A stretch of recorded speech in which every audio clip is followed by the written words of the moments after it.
परिस्थिति में होता है मान लेना, पता नहीं चलता कि कौन है कैसे, कोई मर रहा है, कोई जी रहा है, कोई किसी की शादी हो रही है, किसी का कुछ हो रहा है, कुछ नहीं पता तब दिन, ना कोई जान है ना कोई पहचान है, तो भी लगता है ऐसा कुछ हो रहा है।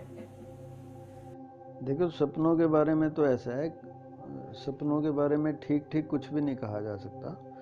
और पश्चिम में इतना काम हुआ सपनों की एनालिसिस के ऊपर, लेकिन उससे ना तो कोई हल हुआ, ना ही कोई मतलब कोई समस्या का हल नहीं होता। हमें पता चल जाता है अभी तो विज्ञान ये कह रहा है, मनोवैज्ञानिक ये कह रहे हैं कि सपने असेंशियल हैं।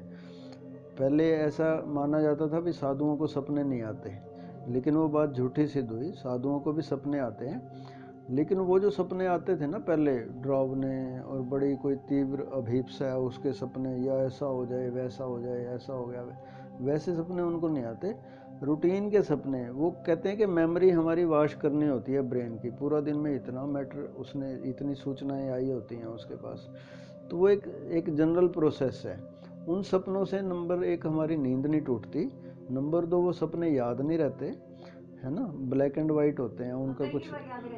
हाँ, जो याद रह जाते हैं ना, आप देखना कहीं कलर्ड तो नहीं है वो, अगर वो कलर्ड हैं तो वो विजन्स होते हैं, वो घटनाएं होने वाली होती हैं। जैसे माँ ने बताया ना कि भाई ताऊ जी की डेथ होगी फिर ऐसे हो गया, वो आप सपना ध्यान देना, वो सपना जो है उसकी दो पहचान होती हैं।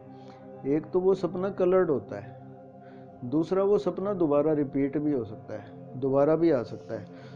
जो नॉर्मल सपने हैं जो सच नहीं होते, जो हमारी वासनाओं के कारण होते हैं, जैसे दिन में हम सोच रहे थे भी ये खा लें वो, जब जैसे मान लो आपने दिन में व्रत रखा हुआ है ना, तो मन कर रहा था समोसे खा लें, है ना, तो रात को समोसे आ जाएंगे सपने में। तो ये सपने की कोई वैल्यू नहीं है, झूठे हैं, हमारी वासनाओं के कारण है। ये ब्लैक एंड वाइट होते हैं, रिपीट भी नहीं होते, इनका कुछ। सपने ऐसे आते हैं कई बार कि मैं उसको चलती फिरती रहती हूँ, कहीं ऊपर चढ़ गई घाम नीचे आ गिरने को तो पौधे नहीं दिखती।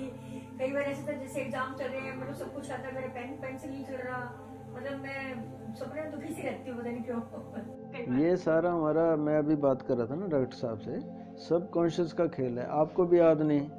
मनोविज्ञान ये कह रहा है कि इन्होंने नहीं डाली हुई, मनोविज्ञान ये कह रहा है जो सच्चाई है, आपको अपने अगर बचपन में हम लेके जाएं ना वापस, अब हम ये प्रयोग कराते हैं आपको, मतलब हिप्नोसिस में ले जाके 5 साल तक की तो याद आप कर सकते हो, 5-6 साल के जब आप थे ना उस समय के बाद की यादें हैं आपके पास, 5 साल से पहले की याद नहीं है। ज़्यादा ज़्यादा भी याद करो एक दो घटना आएंगी आएंगी याद, 3 साल से पहले की तो बिल्कुल याद नहीं आती।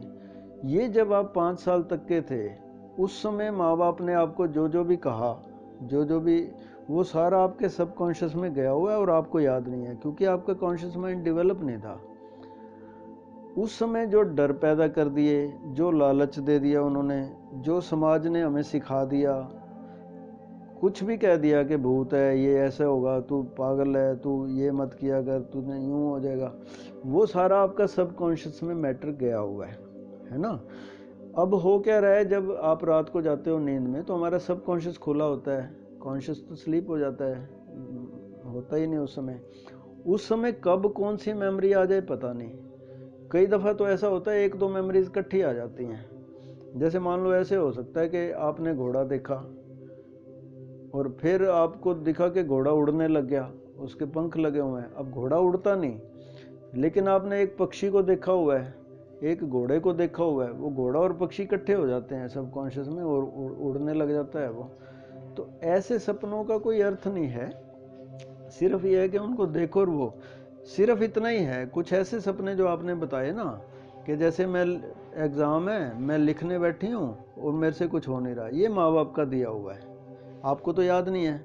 उन्होंने कुछ ऐसी बातें कही, वो कहीं ना कहीं, हाँ नहीं मतलब किसी ने भी, माँ बाप हैं, टीचर हैं, पड़ोसी हैं, और पास के बच्चे हैं, कोई आपके पास का थोड़ा बड़ा बच्चा है, वो इंटेलिजेंट है, वही आपको टोक रहा हो। मनोविज्ञान ये कह रहा है कि 15 साल की उम्र तक आते आते हर बच्चे को लगभग 1.5 लाख नेगेटिव कमेंट्स सुनने पड़ते हैं अंदाजन। ये उन नेगेटिव कमेंट्स के कारण है कि आपको अब ये सारे आ रहे हैं कि मैं ये नहीं कर पा रही, कि मैं ये नहीं कर पा रही, कि कई बच्चों को ये सपना आता है कि कोई छाती पे चढ़ा हुआ है, गला घोंट दिया, आवाज़ नहीं निकल रही। ये सारा क्या है, बच्चों को डराया हुआ है, उनको तो याद नहीं, लेकिन वो सारा सबकॉन्शियस में। इसके लिए हम ये हिप्नोसिस की साधना करा रहे हैं कि अब नई प्रोग्रामिंग कर दी जाए, है ना। और हिप्नोसिस से भी बड़े अच्छे प्रयोग हैं ध्यान के, जो हमने सुबह से 2-3 सेशंस किए हैं। ध्यान के प्रयोग में क्या है, इसको हम कहते हैं एनलाइटनमेंट।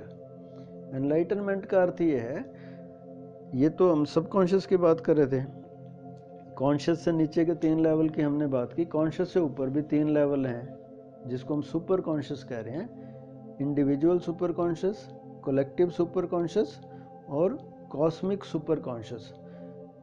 जैसे आप ऊपर सब सुपर कॉन्शियस में जाते हो ना, वहाँ उसको हमने कहा एनलाइटनमेंट, इसलिए कि वहाँ ऐसा नहीं कि प्रकाश तो है ही वहाँ, उसको आलोक कहते हैं, नूर कहते हैं, लेकिन वो प्रकाश इतना है, उस समय जब सुपर कॉन्शियस खुला होता है ना, सुपर कॉन्शियस में पहुँच गए, उस समय कॉन्शियस, सब कॉन्शियस और सुपर कॉन्शियस वो एक हो जाता है, और उस समय सुपर कॉन्शियस डोमिनेट कर रहा होता है हमें। उसका प्रकाश नीचे तक जाता है सब कॉन्शियस में, और नीचे वो जो सारे ये जो गंदे गंदे सपने आ रहे हैं, डर वाले आ रहे हैं ना, बच्चों को भी बहुत सपने आते हैं, वो सारे धीरे धीरे निकलने लगते हैं, बाहर भागते हैं वो। जैसे आपने देखा हो, घर में अंधेरा है, मेरे को ऐसा याद है बचपन में, हम सो गए किचन में, अचानक मैं मान लो रात को उठा, कुछ मुझे पानी चाहिए या, तो किचन का जैसे ही लाइट खोली, इतने कॉकरोच घूम रहे होते थे वहाँ पे, कितने ही तरह के जानवर, है ना, पता नहीं वो कहाँ थे, अंधेरे में वो आ गए, है ना। और फिर जैसे ही रोशनी दी वो एकदम भागे, पता ही नहीं, वो 1 मिनट में सारे गायब हो जाते। हमारा ये जो तल घरा बोलते हैं इसको, सबकॉन्शियस, इसमें सारे सांप बिच्छू पुराने संस्कार, ये वो कोई कोई जन्मों के हैं ये सारे।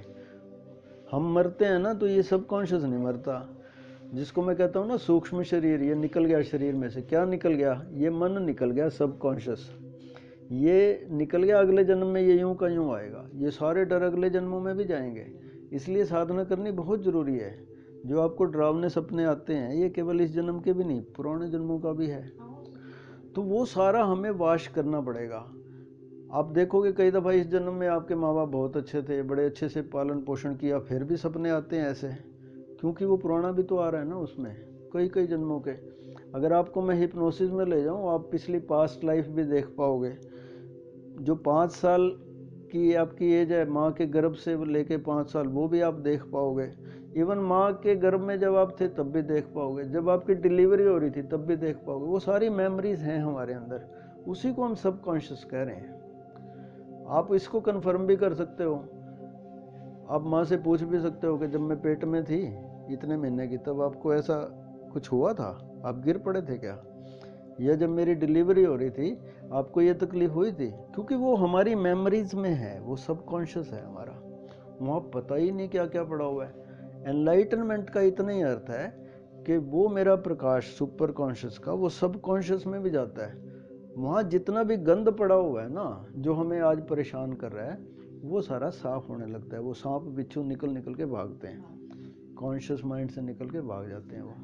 फिर कोई गंदा सपन नहीं आता, फिर कोई डर का सपन नहीं आता, अच्छा भी नहीं आता, कोई भी नहीं आता। जो छुटपुटे आते हैं ना, उनका कोई मतलब नहीं आता, छुटपुट सपन आ भी जाएं उनका कोई मतलब नहीं है।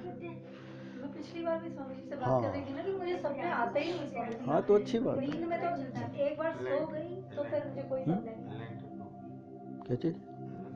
हाँ, एनलाइटेंड हो गए आप। तो ये है कि हर एक को एनलाइटेंड होना ही पड़ेगा।